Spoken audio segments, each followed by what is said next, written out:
Okay, so let's talk about nets.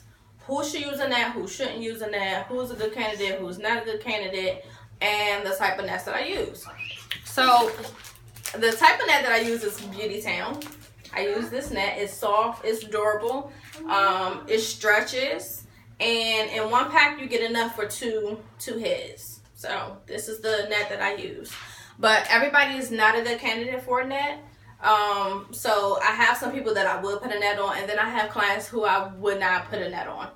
So there are three type of clients that I would put a net on. The first type of client would be somebody whose hair is really soft and their hair just doesn't really hold a braid. I'm gonna put a net on that client. Maybe somebody who's like mixed or something.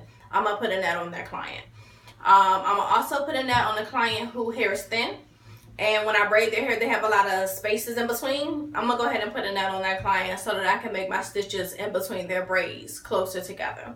The third client I'm gonna put a net on is somebody who is getting a full sewing without the lace closure. So I'm sewing their hair in a circle. I'm gonna go ahead and put a net on their hair so that I can make my stitches really, really close together so that when I separate the hair, you don't see a track.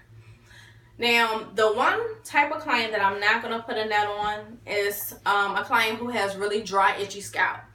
The net can sometimes irritate it, and so I will not put a net on there because the scalp needs to breathe. That type of client, her scalp needs to breathe. I am one of those clients. I cannot put a net on my head. It irritates my scalp. After a week, my scalp is already itching, so with the net, it's just even more itchy. So I cannot use a net on my head. It increases my dandruff. It increases my shedding. I have more hair come out when I take my sewing out when I use a net. So I'm not a good candidate for a net because my hair is dry and itchy. My scalp needs to breathe. And I do have some clients who come to me with the same issue. Their scalp is dry, their scalp needs to breathe. So I will not put a net on those clients. I will put a net on just the back of a client's head if her hair is short.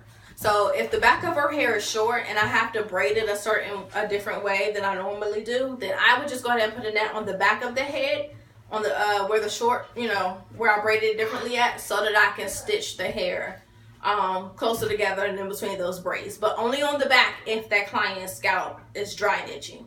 Okay, so those are my who I use a net on and who I don't use a net on. Okay, so